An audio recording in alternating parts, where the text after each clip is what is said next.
దైవలేఖన భాగము నుండి పత్రిక పాఠ్య భాగము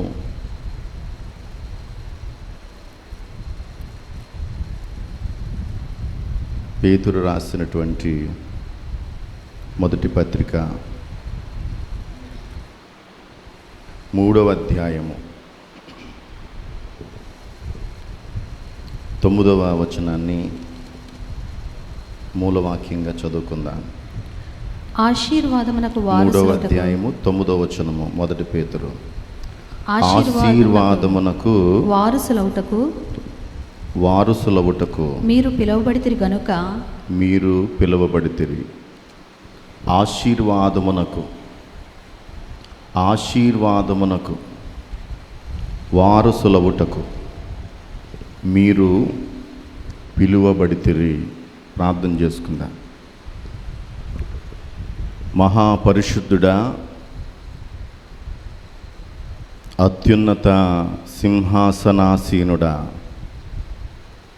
జీవము కలిగిన దేవా, జీవమునకు అధిపతి అయిన తండ్రి, జీవమయ్యున్న దేవా, నీకు వందనాలు. నీ జీవపు వాక్యాన్ని నీ జీవ గ్రంథము నుండి జీవించుచున్న మాకు నీ ఉద్దేశాలు బయలుపరచమని ఈ చోట చేరిన మమ్ములను, నీ విశ్వాసులుగా ఉన్న మమ్ములందరినీ, నీ దాని సన్నిధిలో ఉన్న మమ్ములను మాట్లాడుచున్నది నేను, మాట్లాడించేవాడువు నీవు. వినుచున్న నీ బిడ్డలతో నీ ఆత్మ సహాయం, నీ కృప మాకు నిత్యము దయచేయండి. తగిన ఫలం మా బ్రతుకులకు నీ వాక్యము ద్వారా అందచేయండి. యేసయ్య నామమున అడుగుచున్నాం తండ్రి, ఆమేన్. మన రక్షకుడు, విమోచకుడు, గొప్ప గొర్రెల ప్రధాన కాపరి అయినటువంటి యేసు ప్రభుల వారి పరిశుద్ధ ప్రశస్తమైన నామానికి కోట్ల కొలది కృతజ్ఞత, స్తుతి, వందనాలు. ప్రభు యొక్క ఉన్నత నామానికి ప్రథమముగా ఆపాదిస్తూ ఉన్నాను. మీ అందరికీ కూడా దైవాశీస్సులు, యేసయ్య నామములో హృదయపూర్వకమైన వందనాలు. చేరి వచ్చిన సర్వసంఘ సమాజం అంతటికీ కూడా హృదయపూర్వకంగా నేను తెలియజేస్తూ ఉన్నాను. ఈరోజు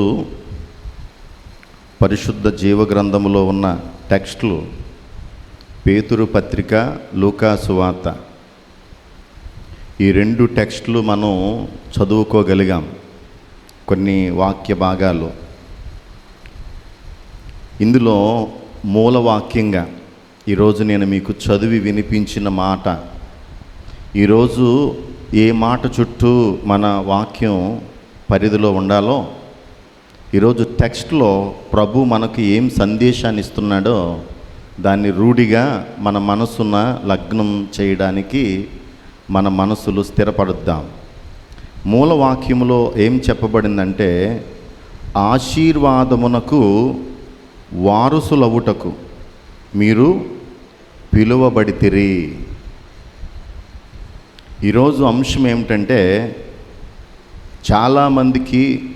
చాలామందికి కాదు, అందరికీ ఇష్టమైన మాట ఆశీర్వాదం.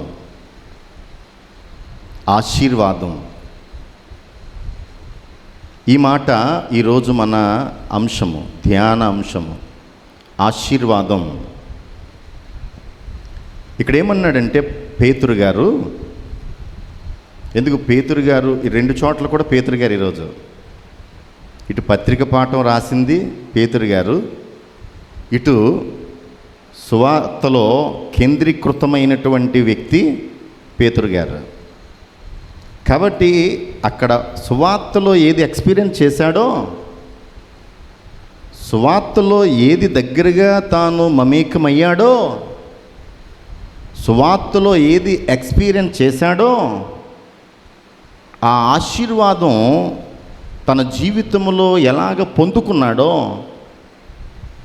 ఇక్కడ ఉత్తరంలో కూడా పేతురు రాసిన పత్రిక ద్వారా కూడా చెప్తా ఉన్నాడు, మనం పిలువబడ్డాం.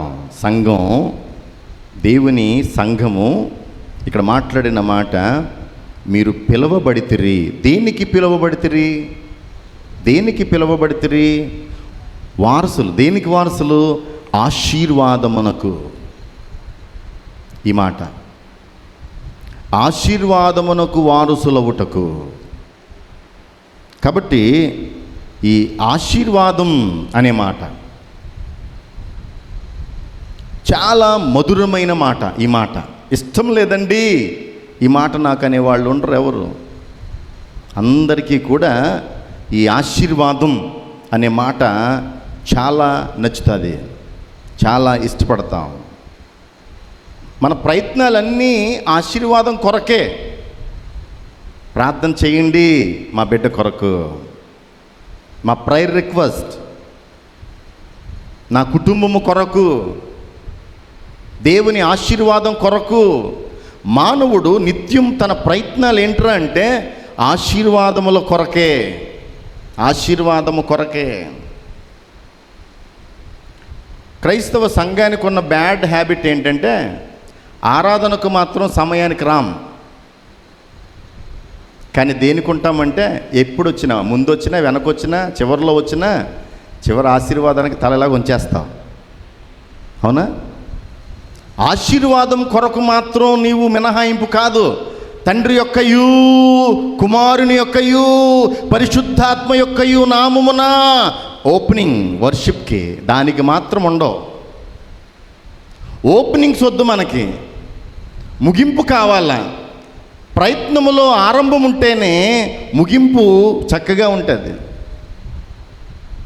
దేవుని ఆశీర్వాదము కొరకు తహతహలాడతాం, ఇటు అటు తిరుగుతాం, ఉత్తరాలు రాస్తాం. ఇదివరకు పూర్వం పాస్టర్ గారులకి ఈ టీవీ పరిచర్యలకు ఉత్తరాలు రాసేవారు. మా బిడ్డలు, మా కుటుంబం, మా ఇంట్లో జటిలమైన సమస్య అని. ఇప్పుడు ఆ పరిస్థితి లేదు, కానీ ఇప్పుడు ఏదో సెల్ ఫోన్, స్మార్ట్ ఫోన్ అట్లా క్లిక్ చేస్తున్నారు. ఇదివరకు వారి ప్రయత్నాలు, వారి అపీల్ ఆశీర్వాదముల కొరకు, రిక్వెస్ట్లు దేవుని సేవకులకు వారు పెట్టేటటువంటి వారు. పుట్టినరోజు వచ్చిందంటే తాతయ్య దగ్గరికి వెళ్ళి, తాతయ్య నన్ను దీవించు. దేవుని యొక్క ఆశీర్వాదాలకు కొరకు కూడా మనం ఎదురు చూస్తాం. మన ప్రయత్నాలు నిత్యము చేస్తూ ఉంటాం. అయితే ఈరోజు ఆత్మీయంగా ఈ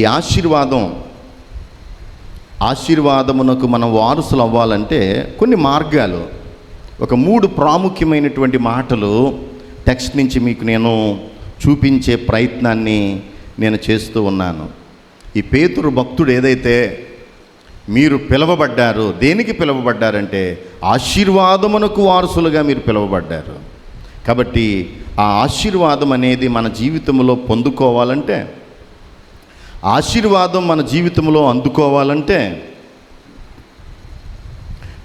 చాలా మార్గాలు ఉన్నాయి. కానీ బైబిల్లో ఈ రోజుకు సంబంధించిన టెక్స్ట్ ద్వారా మాత్రం 3 భావాలు, 3 అభిప్రాయాలు, 3 ప్రాముఖ్యమైన మార్గాలు ఇక్కడ రాయబడ్డాయి సువార్త పాఠంలో. ఆ 3 మార్గాలు నేను మీకు పేతురు ఎక్స్పీరియన్స్ ద్వారా చెప్పడానికి నా ప్రయత్నాన్ని చేస్తూ ఉన్నాను. అందులో ఆశీర్వాదమునకు మొదటి మాట ఏంటంటే ఆధారం, దేవుని మాట వినడం ఆశీర్వాదం. మొట్టమొదటి మాట, దేవుని మాట మనం ఎప్పుడైతే వింటామో అది నీ జీవితానికి ఏం తెస్తుందో తెలుసా? ఆశీర్వాదము తీసుకొస్తుంది. దేవుని మాట వినుట ఆశీర్వాదం. సెకండ్ వర్డ్, రెండో మాట దేవుని ఎదుట పాపములు ఒప్పుకొనుట ఆశీర్వాదము. దేవుని ఎదుట మన యొక్క పాపములు ఒప్పుకోవడం కూడా ఆశీర్వాదం. మూడవ మాట, దేవునిని వెంబడించుట ఆశీర్వాదం. దేవునిని వెంబడించుట ఆశీర్వాదం. ఈ 3 కూడా ఈరోజు భాగాల్లో ఉన్నాయి. ఈ 3 కూడా పేతురు జీవితంలో ఉన్నాయి. ఈ మూడు కూడా దేవుని యొక్క నామములో పేతురు భక్తుడు తన యొక్క అనుభవపూర్వకముగా ఆ విధానమును కలిగి ఉండి తన ఆశీర్వాదమును పొందుకున్నాడు. ఈరోజు నిన్ను కూడా, మనలను కూడా, మీరు కూడా ఆశీర్వాదమునకు వారసులే. ఆ వారసులు మీరు ఆశీర్వాదానికి అవ్వాలంటే మీరు ఈ మూడు పనులు చేయాలా. ఆయన మాట వినాలా, మీ తప్పులు ఒప్పుకోవాలా, ఈ క్రైస్తవ్యాన్ని యేసును వెంబడించాలా. అలా ఉంటే మీరు తప్పకుండా ఆయన ఆశీర్వాదాలకు యోగ్యులు, ఆయన ఆశీర్వాదమునకు పాత్రులు. ప్రభు బ్లెస్ చేస్తాడు తప్పకుండా. ఈ మూడు నీవు కలిగి ఉండు, ప్రభు నిన్ను దీవించక మానడు. కాబట్టి 1 by 1 ఈ మూడు మాటల్లో ఉన్న వివరాల్లోనికి మనం వెళదాం. అందులో మొదటి మాట, దేవుని మాట వినుట ఆశీర్వాదం అనేటటువంటి మాట. దేవుని మాట వినుట ఆశీర్వాదం అనేటటువంటి మాట. మనం ఈ లూకా సువార్త 5వ అధ్యాయం ఏదైతే ఉందో, ఈ లూకా సువార్త 5వ అధ్యాయం యొక్క వివరము ఏదైతే ఉందో, ఇక్కడ దేవుడు తను మాట్లాడుతున్నాడు. దేవుడు తను వాక్యాన్ని ప్రకటిస్తున్నవాడుగా ఉన్నాడు. ఈ గిన్నెసరేతు అనేటటువంటి సరస్సు తీరమున ఈ విధానములో ఆ 1 వచనం నుంచి 11 వచనం అంతా ఒక పారాగ్రాఫ్గా మనకు అక్కడ తెలియపరచబడింది. ఈ ఎక్స్పీరియన్స్, ఈ టెక్స్ట్లో ఉన్న పరిస్థితి చాలాసార్లు నీవు గమనించిన వాడవే. చాలాసార్లు ఈ టెక్స్ట్ మనకు కనపడింది, ఎన్నోసార్లు చదివిన వారం, ఎన్నో వర్తమానాలు విని ఉంటావు. అయితే ఇక్కడ నేను ఒక అభిప్రాయాన్ని నేను చెప్పడానికి, ప్రభు పరిచర్యలో, యేసయ్య పరిచర్యలో ప్రజలు ఆయన మాటలు వినడానికి, ఆయన మాటలు ఆలకించడానికి, మీరు చూడండి 1వ లైను 1వ వచనం, జన సమూహము దేవుని వాక్యము వినుచు, దేవుని వాక్యాన్ని వినుచు అనే మాట. అంటే ఆయన మాట వినడానికి ఎలాగుందో తెలిసి అక్కడ పరిస్థితి, ఆయన మీద పడుచుండగా జన సమూహము ఏం చేయడానికి, ఆయన వాక్యమును వినడానికి ఆయన మీద పడుచుండగా.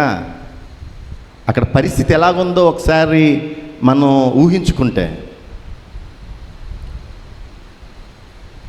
ఎంత ఆతృత, ఎంత ఇంట్రెస్ట్గా దేవుని వాక్యాన్ని, అనగా ప్రభు చెప్పుతున్న మాటలను ఈరోజు ఇంత ఒకరి మీద ఒకరు పడిపోయేంత గుమ్ముగూడే పరిస్థితి, ఒకరికొకరు నెట్టుకుంటూ తోసుకుంటూ, ఇలాంటి పరిస్థితి ఎక్కడుంటుంది? సహజంగా మనం ఆలోచిస్తే, భౌతికంగా మనం ఆలోచిస్తే, సామాన్యంగా మనం ఆలోచిస్తే, మనుషుల మీద మనుషులు పడి ఒకరికొకరు నెట్టుకుంటూ తోసుకుంటూ గుద్దుకుంటూ ఎవరి దాకా వచ్చింది ఈ యొక్క తోపులాట గుద్దులాట? ఎవరి దాకా అంతటి జనసాంద్రత చాలా ఎక్కువగా ఉండినటువంటి వారు వీళ్ళందరూ ఎందుకు? ప్రభువు యొక్క మాట వినడానికి, దేవుని వాక్యాన్ని వినడానికి. వాక్య పరిచర్య, ప్రభువు ద్వారా వచ్చే మాటలు అత్యాసక్తితో, ఆతృతతో వినేటటువంటి ఒక, ఏమనాలి దాన్ని, ఆ ఆకలి. కొండ మీద ప్రసంగములో నీతి కొరకు ఆకలి దప్పులు, నా ప్రాణము దుప్పి నీటి వాగు కొరకు ఆశపడినట్లు, అక్కడ ఉండినటువంటి వారందరి ఆకలి దప్పులు దేనికిరా అంటే, ప్రభు ఏం చెప్తాడో, ప్రభు నోట ఏ మాట వస్తుందో, దేవుని ఎంత ఫాలో అవుతున్నారో, ఆయన నోటి మాటకు ఎంత ప్రాధాన్యత ఇస్తున్నారో, ప్రభు వర్తమానానికి ఎంత ఆకలితో ఉన్నారో. నేటి దినాన్న ఇలాంటి పరిస్థితి భౌతికమైన వాటి కొరకు చూడండి, లోకానుసారంగా ఎలాంటి పరిస్థితులలో అంటే ఈ గుమ్ముగా ఉండేటటువంటి అత్యాసక్తి, ఎక్కడికి వెళ్తామంటే మనం లోకానుసారముగా కొన్ని పార్టీ మీటింగ్స్ ఉంటాయి. అక్కడ చూడండి, ఒక విధమైనటువంటి హడావిడి వాతావరణం. ప్రజలు ఎక్కడెక్కడి నుంచి వస్తారు, ఈ పరిధిలోనే ఉండరు. చుట్టుప్రక్కల పరిధిలో ఉన్న వారందరూ కూడా జనమంతా ఎక్కడుంటారంటే ఆ పార్టీ మీటింగ్ దగ్గర ఉంటారు. ఒక ఫిల్మ్ యాక్టర్ వచ్చాడంటే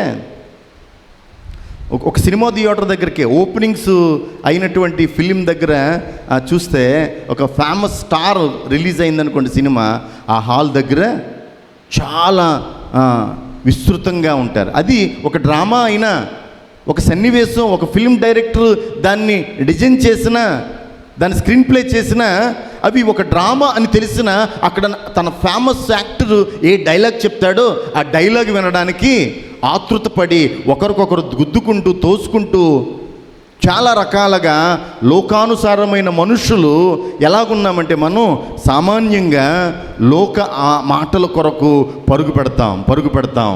కానీ ఈరోజు పరిశుద్ధ ఆదివారం కదా, పరిశుద్ధ ఆదివారం, ఈరోజు నెలలో 3వ ఆదివారం.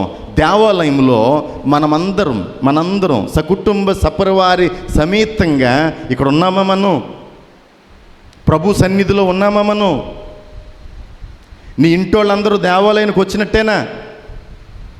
నీ ఆలయంలో ప్రభు సన్నిధిలో నీ పిల్లలు, నీ యజమాని, నీ భార్య, నీ కుటుంబం, ఈరోజు మనం ఎక్కడికి వెళ్ళాలా? దేవాలయానికి రావాలా? ప్రభువు దగ్గరికి రావాలా? ప్రభు వాక్యంలో ఉండాలా? ప్రభు సన్నిధిలో గడపాలా? రోజంతా అక్కర్లా, ఇదిగో 10:30కి అయిపోవాలి, నా వాక్యం ముగించేయాలా? దేవుని వాక్యము వినేటటువంటి సమయాన్ని మన బిడ్డలకు మనం ఇవ్వలేకపోతున్నాం. ఎన్ని ఇస్తాం దేవునికి? దేవుని నామములో మనం ఏమి ఇవ్వాలనుకుంటాం మన పిల్లలకి? లోకానుసారమైనవి చాలా అమరుస్తావు. కానీ మనం అందరం కూడా దేవుని సన్నిధి దగ్గరకు వచ్చి ఆయన మాట వినడానికి మాత్రం మనం రాం.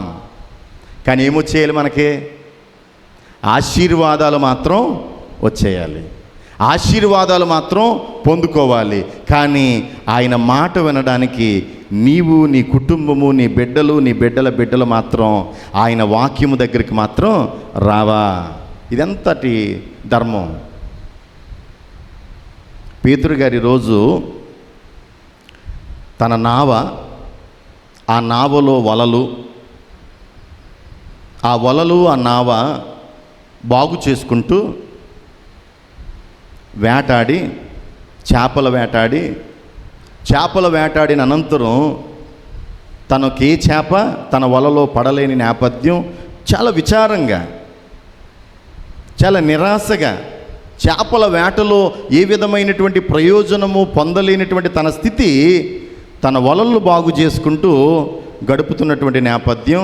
అప్పటికే యేసు ఆ జనసాంద్రత, ఆ తోపులాట, ఆ జనలు గుమ్ముగా వచ్చిన విధానం, ప్రభుల వారు ఆ సరస్సు సమీపంలో ఆయన ఏం చేశాడంటే, జనం చాలామంది ఎక్కువ తోసుకుంటూ వస్తున్నారని ఆయన ఈ ఎత్తు లాంటి దోణెను ఆయన ఎక్కి ప్రభువు తన అద్భుతమైనటువంటి వర్తమానాల అందించేటటువంటి స్థావరాలు. ఇప్పుడు సంఘం ఎక్కడుందంటే గోడల మధ్య ఉండిపోయింది, కానీ ఈ 4 గోడల నిర్మాణమైనటువంటి ఈ పుల్పెట్ నుంచి దేవుని వాక్యం వినబడుతుంది. కానీ ప్రభువు తాలూకా వాక్య పరిచర్య అందించిన ప్రదేశ స్థలాలు ఆయన ఎన్నుకున్నవి ఏంటంటే అరణ్య ప్రాంతము, కొండ ప్రాంతము, ఇదిగో ఈ సముద్ర తీరాన. ఇప్పుడు సీమోను పేతురు యొక్క నావ ప్రభు యొక్క ప్రసంగ వేదిక అయింది. ఆ స్థలము నుంచి ఆయన ఒక్కసారి దేవుని చేతిలో ఆయన నావ వాడబడింది, వాక్యాన్ని అందించేదిగా, దేవుని మాటను వివరించేదిగా. ఆ నావ వాడుకుంటున్నటువంటి యేసును, ఏందయ్యా ఇంతకుముందు పేతురికి యేసుకు పరిచయం లేదు, ఇదే ఫస్ట్ టైం ఆయన ఎదురవుతున్నాడు. అక్కడ ఏంటి నా నావ దగ్గరికి వచ్చావేంటి, జనానంత ఎక్కడికి తీసుకొచ్చావేంటి అని పేతురు వ్యతిరేక మాటలేం చెప్పలా, స్వాగతించాడు, అంగీకరించాడు. ఆ స్థలం మీద నుండి పరిచర్య చేశాడు పేతురు ద్వారా ఈ యొక్క యేసు స్వామి తన నావలో. అక్కడ జరిగిన విధానాన్ని మనం గమనిస్తే ఆశీర్వాదమునకు వారసులు అవుటకు దేవుని మాట వినడం ఆశీర్వాదం ఎలాగయింది అనే సందర్భాన్ని అక్కడ మీరు గమనిస్తే తాను చాలించిన తర్వాత, బోధ చాలించిన తర్వాత, ప్రసంగం చేసిన తర్వాత యేసుస్వామి పేతురుతో ఏమంటాడయ్యా అంటే అక్కడ మాట్లాడిన మాట 5వ వచనం పైన 4వ వచనం. ఆయన బోధించుట చాలించిన తర్వాత నీవు దోణిను లోతునకు నడిపించు చేపలు పట్టుటకు మీ వలలు వేయుడని సీమోనుతో చెప్పగా, సీమోనుతో ప్రభు చెప్తున్నాడు, ఏమయ్యా పేతురు, వలలు బాగు చేస్తున్నావు, నావను ముగించేస్తున్నావు, ఇదిగో ఈ మాట చేపలు వేయడానికి నావను లోతుకు పంపుదాం పద, ఈ నావను నీవు లోతుకు నడిపించు అనేటటువంటి మాటను మీరు వలలు వెయ్యుడి చేపలకు అని చెప్పినప్పుడు పేతురు అక్కడ పొందుకున్నటువంటి తన అనుభవం ఏదైతే ఉందో అక్కడ మాట్లాడుతున్నాడు. ఏమనంటే, సీమోను ఏలినవాడా, రాత్రి అంతా ఇదిగో మేము రాత్రంతా మేము ప్రయాసపడ్డాం కానీ మాకేమీ దొరకలేదు. ఇదిగో రాత్రంతా కూడా మేము వేట మీదే ఉన్నాం, సముద్రం మీదే ఉన్నాం, వలలు వేస్తూ వచ్చాం, కానీ మాకు ఏ చేప దొరకలేదు. ఇప్పుడు కొత్తగా వచ్చి నువ్వేం చెప్తున్నావు? మాకు మేము వలలు వేయలేదు అనుకుంటున్నావా? మేము వేటాడలేదు అనుకుంటున్నావా? మేము వేటాడడానికి వచ్చి ఇక్కడ మాట చెప్పుకొని ఇక్కడ ఏమీ సమయాన్ని ఖాళీగా గడిపేలేదు, రాత్రంతా మేము వేటకు వెళ్ళాం అనేటటువంటి అభిప్రాయముతో తనున్నవాడుగా ఉండి ప్రభువుతో మాట్లాడుతున్న మాట ఏంటంటే, మేము రాత్రంతా శ్రమపడ్డాం అయినా మాకేమీ దొరకలేదు. ఇదిగో మేము ఆ ప్రయత్నాన్ని చేసి మేము ఫెయిల్ అయ్యాం మా జీవితంలో మేము. అయితే ఇక్కడ ఏంటంటే కొసమెరుపు, అయినా ఇక్కడ నువ్వు చెప్పావని మేము తప్పకుండా మేము విధేయులముగా ఉంటాం. నువ్వు ఒకసారి మాట్లాడావు మాతోటి, నువ్వు చెప్పిన మాట ప్రకారం తప్పకుండా మా ప్రయత్నాన్ని మేము మరొకసారి తప్పక చేస్తాం. అంటే పేతురులో ఉన్నటువంటి జాలర తత్వం, చేపలు వేటాడే విధానములో ఒక జాలరిగా తనకున్నటువంటి అనుభవం ఏదైతే ఉందో ఆ ఎక్స్పీరియన్స్ అంతా కూడా ఉందని ప్రభు మాటను బట్టి గర్వపడక, ప్రభు మాట అంతవరకు ఆ నావ దగ్గర తన పడవను ప్రసంగ వేదికగా చేసుకుని ప్రభువు సమాజముతో మాట్లాడినటువంటి ఆత్మీయమైన లోతులు ఏవైతే ఉన్నాయో, ఆత్మీయమైన ఈవులు ఏవైతే ఉన్నాయో, ప్రభు యొక్క వాక్యములో ఉన్న గొప్పతనం ఏదైతే ఉందో అత్యంత దగ్గరగా పేతురు యేసులో చూచినటువంటి దైవత్వం ఏదైతే ఉందో ఆ యేసుస్వామి ప్రభుల వారి యొక్క ఔన్నత్యాన్ని ఏం చూశాడో, ఈ గురువు, ఈ ప్రభువు, ఈ బోధకుడు లేక ఈ పరిచారకుడు సామాన్యుడు కాడు, ఈ ప్రబోధకుడి యొక్క మాటలలో వాస్తవం ఉంది. ఇప్పుడు నాతో చెప్పే మాటలో కూడా అద్భుతం, ఆశ్చర్యం ఉండకుండా ఉండదు. మానవ ప్రయత్నాలను మేము చేశాం, ఇప్పుడు దైవము మాతో మాట్లాడుతుంది. మానవ ప్రయత్నాల్లో మేము ఫెయిల్ అయినా దైవ ప్రయత్నం మాకు చెప్తున్నప్పుడు దేవుడు చెప్పగా నేనేం చేయాలా? వినాలా. నాకు ఏ పక్కన వలయ్యాలో తెలిసినప్పటికీ, ఎంత లోతులో వలయ్యాలని తెలిసినప్పటికీ, నావను ఎలా నడపాలో నాకు తెలిసినప్పటికీ మాట్లాడుతున్నవాడెవరు? ప్రభువు మాట్లాడగా నేను ఏమై ఉంటాను? విధేయుడుగా వింటాను. దేవుని వాక్యాన్ని నేను వింటాను. దేవుని వాక్యాన్ని వింటే వినని వారు సంగతి ఏమో కానీ వినిన వారు సంగతి మాత్రం తప్పకుండా విజయాలు చూస్తారు. సీమోను పేతురు అది ఎక్స్పీరియన్స్ చేసే, అయినను నీ మాట చొప్పున వలలు వేతునని అక్కడ ప్రభువుతో చెప్పినటువంటి మాట. మాకేం దొరకలా మా ప్రయత్నంలో, నీవు చెప్తున్నావు నేను చేస్తాను అనేటటువంటి మాటలో ఆ మాట విని వారు వలలు వేశారు. ఏం జరిగింది? ఆశీర్వాదం. ఎలాగ ఆశీర్వాదం అంటే, అంతకుముందు వారి వలలో పడని చేపలు ఇప్పుడు ఎంత పడ్డాయి చేపలు? అద్భుతమైన ఆశీర్వాదం. కాకపోతే ఏంటి, వలలు పిగిలిపోనంత, అంటే వలల యొక్క స్టామినా ఇంతకుముందు వలలో ఎన్ని చేపలు పడితే ఎంత స్టామినా కలిగి ఉండాలో ఒక అంచనాతో ఆ వల అల్లినటువంటి పరిస్థితి. కానీ వీళ్ళ లైఫ్లో ఎప్పుడు వలలు తెగిపోయినంత చేపలు పడలా. ప్రభు మాట వింటే వలలు పగిలినంత, వలలు పిగిలినంత విస్తారమైన చేపలు. ఇంకా చెప్పాలంటే నావలో వేటకు వెళ్ళిన వారి సంఖ్య అక్కడ ఎంతమంది ఉన్నారో కానీ సీమోను పేతురుకి హెల్పర్సు. ఇప్పుడు ఈ నావలో వలల ద్వారా పడిన విస్తారమైన చేపలు, వీరు ఆ వలలను లాగుతున్నప్పుడు వీళ్ళకి ఎలాంటి అవసరత వచ్చిందంటే, విస్తారమైన చేపలు లాగుట వీళ్ళ వల్ల కాలేకపోతుంది.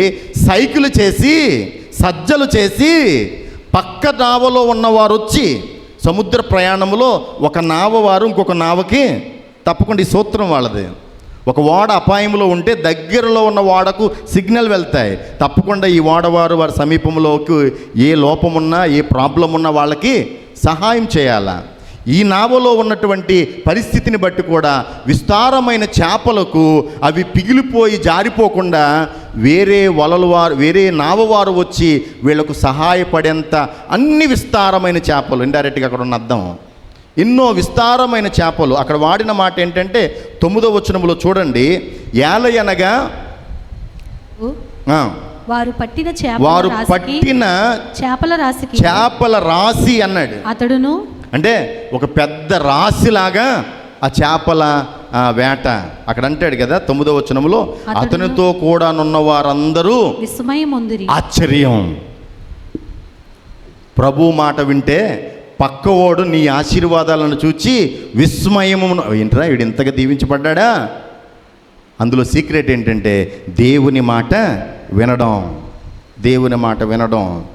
ఇక్కడ అనేకుల యొక్క సహకారముతో చేపల రాశిగా వలలు పిగిలినంత ఇతరులు విస్మయము నొందేటటువంటి స్థాయిలో ఆశీర్వాదం వచ్చింది. కాబట్టి మనం ఏం చేయాలంటే ప్రభు మాట వింటే ఈ విస్తారమైన చేపలు పడినటువంటి నేపథ్యం. మనం ఇంకొక ఎగ్జాంపుల్ చెప్తాను మీకు. యోహాను సువార్తలో ఒక వివాహ కార్యక్రమం ఉంటుంది. ఎక్కడ వివాహం? కానా అనే ఊరిలో. ఆ కానా అనే ఊరిలో ఆ విందు యజమాని ఇంట్లో సహకారులు ఉంటారు, హెల్పర్స్, పరిచారకులు అని అక్కడ బైబిల్లో వాడబడింది. ఈ పరిచారకులకు ఉన్నటువంటి ఒక మంచి ఆలోచన కూడా ఏంటంటే, ప్రభు చెప్పినట్లు వారు చేశారు. ప్రభు ఏం చెప్పాడు? ఈ బాణలను అంచుల మట్టికి నింపండి. వాళ్ళు అవిధేయులుగా ఉండకుండా ప్రభు చెప్పినట్లు, అక్కడ వాడిన మాట ఏంటంటే, ప్రభు చెప్పినట్లు ఆ బాణలను నీళ్లతో నింపుమని వారితో చెప్పగా వారు వాటిని అంచులు మట్టుకు నింపిరి అనగా చేశారు. దేవుడు చెప్పినట్లు వారు చేశారు. దేవుడు ఏం సెలవిచ్చాడో అది వారు జరిగించారు. అలా చేయగా ఏం జరిగింది? నీళ్లను బాణలలో అంచుల మట్టికి నింపారు. నీళ్ళకేముండదు. నాకు బాగా గుర్తు, సోషల్ స్టడీలో స్వచ్ఛమైన నీరుకు రంగు, రుచి, వాసన ఈ మూడు ఉండవు. స్వచ్ఛమైన నీరు అంటే త్రాగే మంచి నీరుకు. నీరు ఏ రంగు అంటే నీరు రంగు, నీరు ఏ రంగు అంటే చెప్పలేము. నీరు ఏ వాసన వస్తుందంటే, స్వచ్ఛమైన నీరు ఏం కలపకుండా ఉన్న నీరులో దాని స్మెల్ ఉండదు, దానికి వాసన కూడా ఉండదు. అలాంటి స్వచ్ఛమైన నీరుకు ప్రభు చెప్పినట్లు పరిచారకులు చేసినప్పుడు రంగు లేని నీరుకు రంగు వచ్చింది, రుచి లేని నీరుకు రుచి వచ్చింది, వాసన లేని నీరుకు వాసన వచ్చింది. అద్భుతం చూశారా? ఎంతటి విస్మయం అంటే అక్కడ కూడా ఎంతటి ఆశ్చర్యంతో నోరు వెళ్ళబడతారంటే, ఇదేంట్రా ఈ పెళ్ళి యజమాని, ఈ పెళ్లి చేస్తున్నటువంటి పెళ్లి కుమారుడు తండ్రి సాధారణంగా మన ఇళ్ళల్లో ఎవరిళ్ళల్లో పెళ్ళైనా ముందు మంచి ద్రాక్షారసం పోసేశాక మొత్తైపోయి ఉంటే అప్పుడు వారు కొద్ది క్వాలిటీ తక్కువ ద్రాక్షారసం పోస్తారు. కానీ ఇక్కడేంటి, ఇదివరకే మంచి ద్రాక్షారసం వీడు లోపల పెట్టుకుని ముందు పాడైంది ఇచ్చాడా ఏంది మనకి అన్నేటట్టు. కానీ అది జరిగింది అక్కడ, అది జరగల. అక్కడ అద్భుతం ఏమైనా జరిగిందంటే, మానవుడు కలిపిన ద్రాక్షారసం కంటే, మానవుడు తయారు చేసిన ద్రాక్షారసం కంటే దేవుని మాట చొప్పున నీవు చేయగా ప్రభువు చేసే కార్యములో అద్భుతం, ఆశ్చర్యం, విస్మయం, రుచికరమైనటువంటి ఆ యొక్క ద్రాక్షారసం అక్కడ ప్రత్యక్షమైంది. కారణం ఏమిట్రా అంటే ప్రభువు చెప్పినట్లు వారు చేయుట. కాబట్టి ఈరోజు మనం చూస్తున్నాం, దేవుని మాట వినడం ఆశీర్వాదం. సీమోను పేతురు రాత్రంతా కష్టపడ్డాడు, అయినా ప్రభు ఇంకోసారి వల వేద్దాం లోపలికి నడుపువనావంటే వెనకడుగు వేయకుండా నీ మాట చొప్పున చేస్తా విస్తార చేపలు పట్టారు. పరిచారకులు ప్రభు చెప్పినట్లు బాణలను ఆ అంచుల మట్టుకు నింపారు. అద్భుతమైన రుచి, వాసన, రంగు లేని నీళ్లు మధురముగా మారాయి. కాబట్టి నీ సంగతి, నా సంగతి ఏంటంటే, ప్రభు సంఘముతో చెప్పుతున్న మాట, ఆత్మ చెప్పుతున్న మాట చెవిగలిగిన వాడు మనం వినాల. మనం వినేవారముగా ఉంటే శ్రద్ధగా విందాం, ఆసక్తిగా విందాం, ఆతృతగా విందాం. దేవుని ఆశీర్వాదాలు మనం పొందుకోగలుగుతాం. రెండో మాట మీరు గమనిస్తే, రెండో మాట ఏం చెప్పాను? దేవుని ఎదుట పాపాలు ఒప్పుకోవాలి. దేవుని మాట వినడం ఆశీర్వాదమే. రెండో మెట్టు నీవు కూడా ఎక్కాల. రెండో మెట్టు ఏంటంటే, దేవుని ఎదుట మన తప్పులు ఒప్పుకోవాలి. సీమోను పేతురు ఏం చేశాడంటే 5వ అధ్యాయము 8వ వచనంలో, సీమోను పేతురు అది చూచి యేసు మోకాళ్ళు ఎదుట సాగిలపడి, అతడు సాగిలపడ్డాడు. ఎవరు? సీమోను పేతురు. ప్రభువా, నన్ను విడిచిపొమ్ము, నేను పాపాత్ముడనని చెప్పి. నేను ఎవరినంటే, పేతురు తనకు తాను ప్రభువు ఎదుట బాహాటముగా ఒప్పుకుంటున్న మాట, స్వామి, ప్రభువా, నేను నీ దగ్గర ఉండడానికి నేను యోగ్యుడిని కాను. నా నావలోకి వచ్చావు, నాతో పాటు సముద్ర వేటలోకి వచ్చావు నాయన. నా బ్రతుకైతే పరిశుద్ధుడు అయిన నీవు, ప్రభువై ఉన్నటువంటి నీవు, నీ ఎదుట నేను నిలవబడడానికి నేను యోగ్యుడను కాను, నేను అయోగ్యుడను. మోకాళ్ళుని నిల్ డౌన్ చేసి, దేవా, నేను పాపాత్ముడను, నీవు పరిశుద్ధుడవు, నేను పాపాత్ముడను. ప్రభువు దగ్గర మానవుడు దేవుని యొక్క నామములో మనందరము కూడా ప్రభువు దగ్గర మనము జన్మతః, మనము కర్మతః, చాలా విషయాల్లో మన వ్యక్తిత్వం ఎలాంటిదో ప్రభువు దగ్గర ప్రభువుకి సమస్తం తెలుసు. ఆయన ముఖకాంతిలో మన పాపాలన్నీ కూడా కనబడతాయి డెఫినెట్లీ. కానీ మానవుడు ఎలాంటివాడంటే, తప్పు చేసి తప్పుకు ఇంకొక తప్పు చేసే పాపాలు మూటగట్టుకుంటాం తప్ప తప్పులు ఒప్పుకోం. తప్పు చేశావని నీకు తెలుసు, కొన్నిసార్లు నీ పక్కోళ్ళు కూడా తెలుసు నీ తప్పులు. మన నైజం ఎలాంటిదంటే, పిల్లి కళ్ళు మూసుకుని తనకెవరూ కనబడడం లేదని నేను కూడా ఎవరికీ కనబడడం లేదేమో అనుకుంటావు. కానీ కనపడుతున్నావు నీవు. నీ తప్పులన్నీ కనబడుతున్నాయి.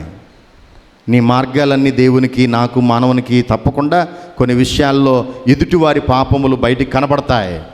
కనబడడం లేదేమో అనుకుంటాం, కానీ వాస్తవం మానవుడు తప్పులు ఒప్పుకోడు. ఎగ్జాంపుల్ ఎవరంటే, ఆ మొదటి జంటే ఆదాము అవ్వ. దేవుడు వచ్చి వాళ్ళు చేసిన తప్పును బట్టి ఆయన శబ్దాన్ని విని వాళ్ళు ఏమైపోయారు? ఎదురుపడి వచ్చేవారు. ఇంతకుముందు ప్రభు వస్తున్నాడని ఎదురుపడి చల్లని పూట స్పెండ్ చేసేవాడు దేవుడు ఆదాము అవ్వతో. ఇప్పుడు దేవుడు వస్తున్నాడు కదని వీళ్ళు ఎక్కడికి వెళ్ళిపోయారా అంటే ఆ చెట్ల బెరడులోకి లేకపోతే ఆ చెట్ల యొక్క సందుల్లోకి చెట్టు వెనక్కి వెళ్ళి ఏం చేస్తున్నారు? దాక్కుంటున్నారు. ప్రభు తన ముఖకాంతిలో నిలబెట్టేశాడు వాళ్ళని. ఏంది మీ పాపం? తప్పు చేశారు. అవును ప్రభువా, మేము తప్పు చేశాం, నేను పాపం చేశాను, నువ్వు చెప్పావు తినొద్దన్న. ఇలా చెప్పలా, మేము తప్పు చేశాం అని అనలా. ఆదాం, ఏమయ్యా నువ్వు ఏం చేస్తావు నువ్వు అంటే, ప్రభువా నాకేం తెలియదయ్యా, నేనేం తప్పు చేయలేదయ్యా. ఆదాం ఏమంటున్నాడు? నేను తప్పు చేయలేదు, నేను చేయలేదు, చేసింది ఎవరు? నాకు ఇచ్చావు కదా తోడు. అంటే మానవ నైజం ఏమైపోయిందంటే తాను చేసిన తప్పును ఒప్పుకోకుండా పక్కవాడి మీదకు నెట్టేయడం. అప్పటి నుంచి వస్తుంది ఇది. ఏంది అవ్వమ్మా, ఆదాం గారికి నువ్వు తోడుగా ఉండడం మానేసి నీ భర్త తప్పు చేసేటట్లు నువ్వు చేసావా? ఏంది తప్పు అని అంటే, అవ్వమ్మ నిజమే ప్రభువా, నేను అలాగే అందా. అలా కూడా అనలేదు. భర్త మార్గంలో ఏమి కూడా, ప్రభువా నేనేం తప్పు చేయలా, నువ్వు చెప్పినట్లే చేద్దాం అనుకున్నాను. తప్పంతా ఎవరు చేశారంటే అదిగో పాముగాడు, ఆ సర్పం, ఆ అపవాది తన కుయుక్తి చేత నన్ను మోసం చేసింది. అంతేగాని నేనేమి తప్పు. అక్కడ గనక వాళ్ళు ఒప్పుకుంటే ఏమై ఉన్నాం? ప్రభువా నిజమే మేము పాపం చేశాం. వాళ్ళిద్దరికి పుట్టాడు ఒకడు, ఫస్ట్ బర్త్ భూమి మీద అమ్మ నాన్నల ద్వారా. కయ్యేను గారు, అంత హిస్టరీ ఉంది ఆయన గారికి. ఏం తప్పు చేశావు కయ్యేన్? నీ తమ్ముడైన వాడిని, నీ తమ్ముడు ఎక్కడా, నువ్వేం చేశావు అంటే అక్కడ ఒప్పుకున్నాడు. ఏమైనా నేనేమైనా నా తమ్ముడికి నేను డ్యూటీ చేస్తున్నానా ఏంటి? కాపలాదారున్నా? కాపలాదారు ఒకటి నుంచి నువ్వే కదా చంపేశావని చెప్పాలి కదా అతను ఒరిజినల్గా. నేను అసూయపడ్డాను నా తమ్ముడి మీద, నేనే చంపేశాను వాడిని అని చెప్పాలి యాక్చువల్గా. అటొచ్చి దేవునికే విరోధంగా తను చేసినటువంటి పాపాన్ని ఒప్పుకోకుండా నాకేం తెలుసు, నేను కాపలావాడినా అని ఇట్లాంటి ప్రయత్నాలు కయ్యేను గారు కూడా చేస్తారు. కానీ బైబిల్లో దేవుని ఎదుట ప్రభువు ఏం సెలవిస్తున్నాడంటే, సీమోన్ గారి ఎక్స్పీరియన్స్లో ప్రభువులో ఉన్న ఔన్నత్యాన్ని చూచి, దైవత్వాన్ని చూచి, గొప్పతనాన్ని చూచి వెంటనే సీమోను పేతురు అడ్రస్ చేసుకుంటున్నాడు. నేను పాపాత్ముడనయ్యా, నాకు దగ్గరగా నీవు రావద్దయ్యా, నన్ను విడిచి నీవు వెళ్ళిపోవయ్యా, నేను అయోగ్యుడను, నేను పాపిని అని నెత్తు నోరు కొట్టుకుంటున్నాడు. బైబిల్లో చాలామంది వారు చేసిన తప్పులు దేవుని వాక్యము ద్వారా ఎరిగి, మనందరికీ బాగా తెలిసినటువంటి మహారాజు కింగ్ డేవిడ్, దావీదు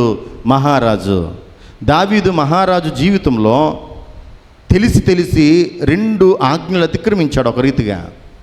ఒకటి హత్య చేశాడు, 2 వ్యభిచారం చేశాడు. హత్య చేశాడు, వ్యభిచారం చేశాడు.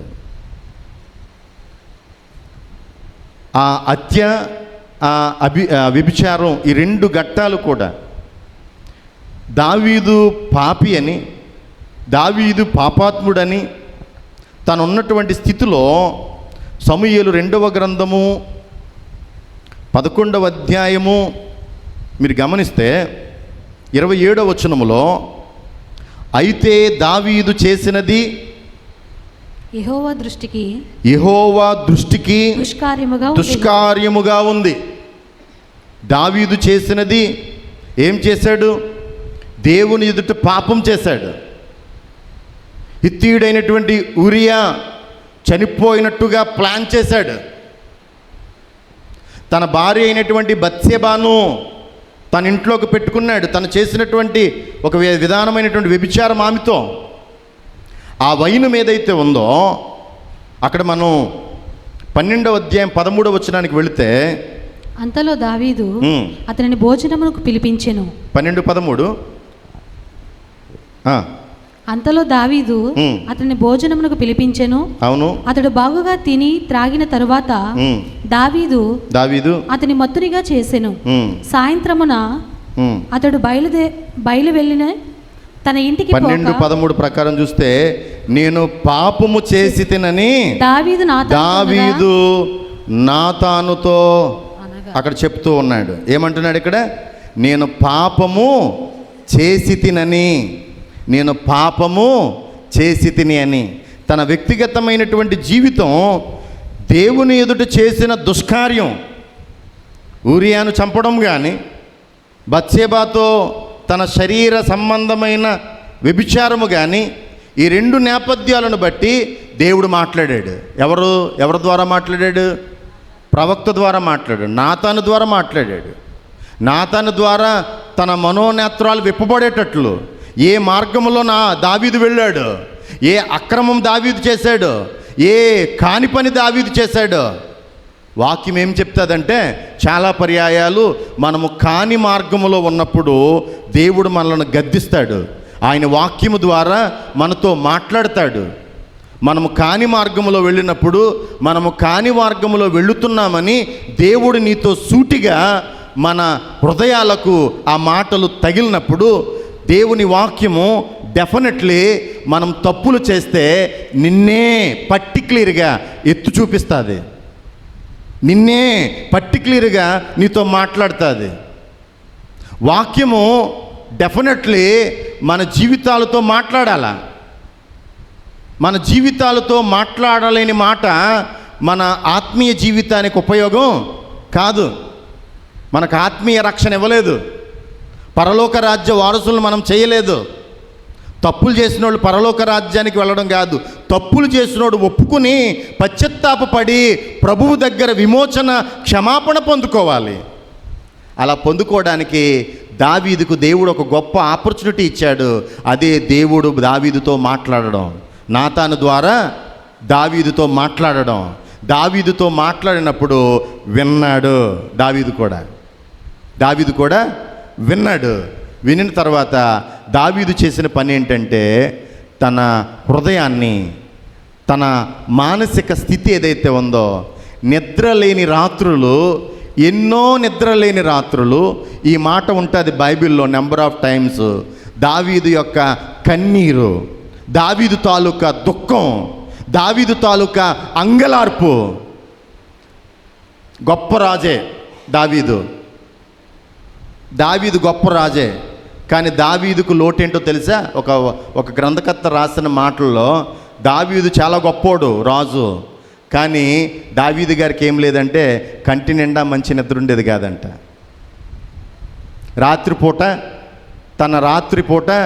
మంచం మీద పడుకునేటప్పుడు తనకు నిద్ర పట్టేది కాదంట. ఎందుకు పట్టేది కాదు తెలుసా? చేసిన తప్పులు తన కంటి నిండా నిద్ర లేకుండా రాత్రులు తన కన్నీరు, బైబిల్లో ఈ మాట వాడబడింది, నా కన్నీరు చేత నా పరుపు తేలాడింది అంటాడు. అక్షరార్థంలోకి అక్కడ వెళితే, నా రాత్రులు నిద్రలేని రాత్రులు నేను కన్నీటితో గడిపాను. కారణం ఏమిటయ్యా అంటే, నేను తప్పు చేశాను. దేవుని ఎదుట తప్పును, ఈ మాటలు మనకు తెలుసు, అతిక్రమములు దాచిపెట్టువాడు వద్దిల్లడు. మరేం చేయాలా? దాన్ని ఒప్పుకొని విడిచిపెడితే వాడేమవుతాడు? తప్పకుండా. కాబట్టి ఈరోజు బైబిల్ గ్రంథంలో చాలామంది భక్తులు, చిన్న కుమారుడు కూడా తప్పు చేశాడు, మనం అక్కడి వరకు వింటాం. అయితే తర్వాత తాను తెలుసుకుంది ఏంటంటే, తప్పు తెలుసుకున్నాడు.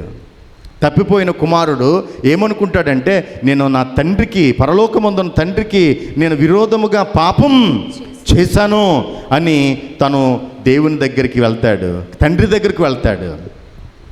తండ్రి దగ్గరకు వెళ్ళాక బికారోళ్ళగా ఉన్నాడు. ఒక మాటలు చెప్పాలంటే, లోకానుసారమైన మాట, వస్త్రం లేదు సరిగ్గా, చింపుడు జుట్టు, కాళ్ళకు కనీసం చెప్పులు కూడా లేవు. కానీ తప్పు తెలుసుకున్నాక, తండ్రి దగ్గరకు వచ్చాక, తప్పు ఒప్పుకున్నాక మనోడికి ఏమొచ్చేసింది? ఇప్పుడు చేతికి ఉంగరం వచ్చింది, బట్ట ప్రశస్త వస్త్రం వచ్చింది, కాళ్ళకు చెప్పులు వచ్చాయి, గొప్ప విందుకు పెయ్యి కూడా రెడీ అవుతుంది. ఆశీర్వాదం. నీ చేతికి ఉంగరం వచ్చింది, ఆశీర్వాదం. నీకు ప్రశస్త పట్టు వస్త్రాలు వచ్చి ఆశీర్వాదం.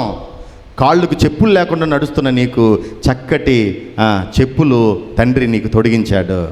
తండ్రి యొక్క ఆలన, తండ్రి యొక్క పాలన, తండ్రి దగ్గర ఉండే సేఫ్టీ ఏదైతే ఉందో అదంతా నీకు ఇప్పుడు కంచిగా వచ్చింది. ఎప్పుడు వచ్చింది? తప్పు ఒప్పుకునే స్వభావంతో నీ వచ్చినప్పుడు. కాబట్టి దేవుని ఎదుట మన రహస్య పాపములన్నీ కూడా ఒప్పుకోవాలా, మన తప్పులన్నీ కూడా ఒప్పుకోవాలా. దొంగగారికి కూడా వాగ్దానం వచ్చింది, నేడే నీవు నాతో కూడా పరదేశంలో ఉంటావు అని. ఎప్పుడు వచ్చింది ఆశీర్వాదం? తప్పు ఒప్పుకున్నాక. ఎడమవైపు దొంగ ఒప్పుకోలేదు, కుడివైపు ఉన్న దొంగ ఒప్పుకున్నాడు. రేయ్ మనకైతే ఇది న్యాయం. ఆ ఎడమవైపు ఉన్న దొంగను గద్దిస్తున్నాడు. రే ఆయన నీతిమంతుడురా, మనం కూనికరులం, మనం దొంగతనం చేశాం, మనకిది తగినదే, కానీ ఆయనకు శిక్షకు పాత్రుడు ఆయన కాడు అని పక్క దొంగను గద్దించి పశ్చాత్తాపపడి, రక్షకుడా నన్ను జ్ఞాపకం ఉంచుకో అని ప్రార్థన చేశాడు. తప్పులు ఏం చేశాడు? ఒప్పుకున్నాడు. ఒప్పుకుంటే వర్ధిల్లుతావు, ఒప్పుకుంటే దీవించబడతావు. తప్పులు విడిచిపెట్టు. తప్పులు ప్రభు సన్నిధిలో రొమ్ము కొట్టుకుంటున్నాడు కదా ఒక ఆయన, దేవా పాపినైన నన్ను పశ్చాత్తాపంతో ఉన్నాడు. దేవుని దగ్గర మనం పశ్చాత్తాపంతో మన పాపాలు ఒప్పుకోగలిగితే దేవుని దగ్గర తప్పకుండా మనం దేవుని దీవెనలు పొందుకోగలుగుతాం. చివరిగా మూడవ మాట, దేవునిని వెంబడించుట ఆశీర్వాదం. ఫైనల్గా ఈ మాట లూకాసు వార్త 5వ అధ్యాయం 11వ వచనంలో ఉంది మాట, వారు దోణెలను దరికి చేర్చి సమస్తమును విడిచిపెట్టి ఆయనను వెంబడించి. అక్కడ చేసిన పని ఏంట్రా అంటే ప్రభువును వెంబడించేవారుగా ఉన్నారు. ప్రభువును వెంబడించిన వారుగా ఉన్నారు. సువార్త పరిచర్యలో ప్రభువుకు శిష్యులుగా ఏర్పరచబడినటువంటి విధానం, యేసు స్వాముల వారి గొప్పతనం తెలుసుకున్నటువంటి ఆనాటి శిష్యుల బృందం ప్రభువును వెంబడించడంలో ఎలాంటి వారుగా వారు వెంబడించారంటే, వారికి ఉన్నటువంటి సమస్తాన్ని అక్కడ చెప్పగలిగిన మాట ఇదే యోహాను గారితో, సమయం రిఫరెన్స్ వద్దు కానీ, సువార్త పాఠం యోహాను చివరి అధ్యాయానికి వెళ్ళేసరికి యేసు ప్రభుల వారు యోహాన్ని పదే అడుగుతూ ఉంటాడు, నాయనా నీవు నన్ను వెంబడిస్తావా, నీవు నన్ను ప్రేమిస్తున్నావా? ఎస్, నేను ప్రేమిస్తున్నానని చెప్తూ ఆ చెప్పే సంభాషణలో యేసుస్వామి ఒక సరి అయిన ప్రశ్న, ఎలాంటి ప్రశ్న అడుగుతాడంటే, వీటికంటే ఎక్కువగా నీవు నన్ను ప్రేమిస్తున్నావా? వీటికంటే వీటికంటే అంటే అక్కడ ఉన్నవి వీటికంటే ఏంటి? ఆ వీటంటే వేటికంటే అని ప్రభు అడుగుతున్నాడు ప్రశ్న ఇండైరెక్ట్గా. నీవు వేటిని కలిగి ఉన్నావు? నీ జీవనం ఏ ప్రదేశంలో ఉంటుంది? నీవు దేని చుట్టూ తిరుగుతున్నావు? వీటికంటే నన్ను ఎక్కువగా ప్రేమిస్తున్నావా? అవేంటి? పేతురు దగ్గర ఉన్నవేంటి? తన వృత్తి ఏంటి? జాలరి, సముద్రం, నావ, వలలు. ఇదిగో నీ జీవన శైలి సముద్రం వేట మీద గడిపేవాడువు నీవు. ఆ సముద్రములో వేటాడే చేపల కంటే నీవు నన్ను ఎక్కువగా వెంబడిస్తావా? నీ జీవనాధారముగా ఉన్న ఈ నావ కంటే ఎక్కువగా నీవు నన్ను ప్రేమిస్తావా, వెంబడిస్తావా? కొంతమందికి వారి పరిధిలో ఉన్నదే ప్రపంచం, కానీ నేనే నీ ప్రపంచం అన్నట్టుగా నీవు ఉంటావా? నీవు నన్ను వెంబడిస్తావా? నన్ను వెంబడిస్తే నాగలి మీద చేయి పెట్టి మరలా వెనక్కి ఎవరు చూడొద్దు.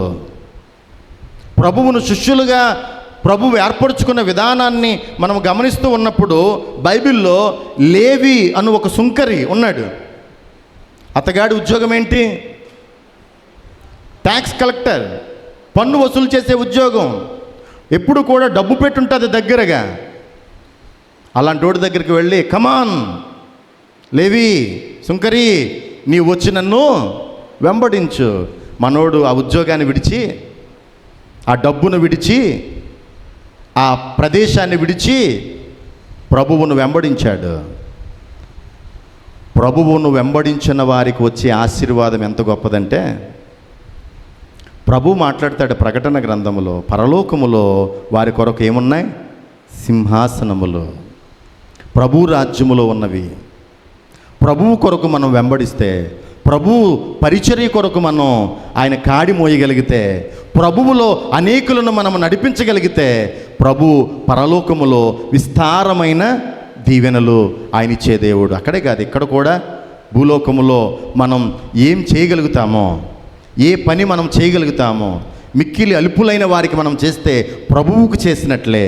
ప్రభు పరిచర్యలో మనము ఉండేవారముగా సమీపించగలిగిన భాగ్యం తప్పక ప్రభు మనకిస్తాడు. పేతురు అడుగుతూ ఉంటాడు, అయ్యా మేము సమస్తాన్ని విడిచిపెట్టి మేము నిన్ను వెంబడిస్తున్నాం కదా, మరి మాకేం దొరుకుతుందంటే అక్కడ కూడా ఆ మాట చెప్తాడు, నీకు నా రాజ్యంలో స్థానం. ఏ స్థానం అది? ఒక సింహాసనం, ఒక ప్రత్యేకమైన స్థలం నేను నీ కొరకు ఇచ్చేవాడుగా ఉంటాను.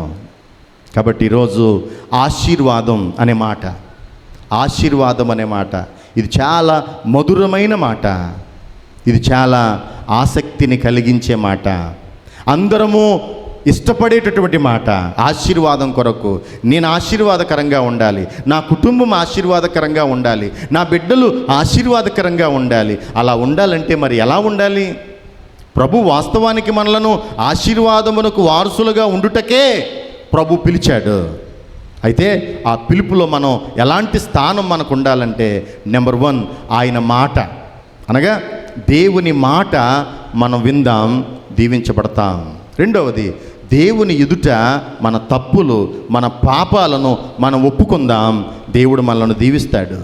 మూడవది, ఆయనను వెంబడిద్దాం, జయప్రభు యేసుని వెంబడించుచు జయముగా నడుద్దాం. యేసు ప్రభువును వెంబడిస్తే ఆయన జయశీలుడు కాబట్టి ఆయనను ఫాలోవర్స్ అవుతున్న వారందరూ కూడా జయశీలులే, విజయాన్ని పొందుకునేవారే, లోకాన్ని జయిస్తారు, పాపాన్ని జయిస్తారు, సాతానుని జయిస్తారు. ఈ లోకములో ఉన్న దేన్నైనా జయించే స్థానం, విజయాన్ని ప్రభు ప్రసాదిస్తాడు. కాబట్టి మనం పిలువబడ్డాం ఆశీర్వాదమునకు, మనం శపింపబడడానికి కాదు. మనము ఈ లోకానుసారమైన ఉగ్రత మన మీదకి రావడానికి అది కాదు దేవుని ప్రణాళిక. దేవుడు ఆశీర్వాదకరంగా మన బ్రతుకులు చూడదలిచాడు.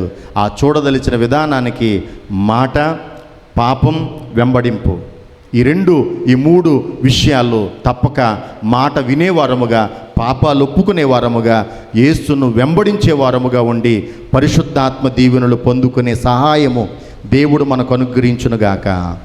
ఆమేన్.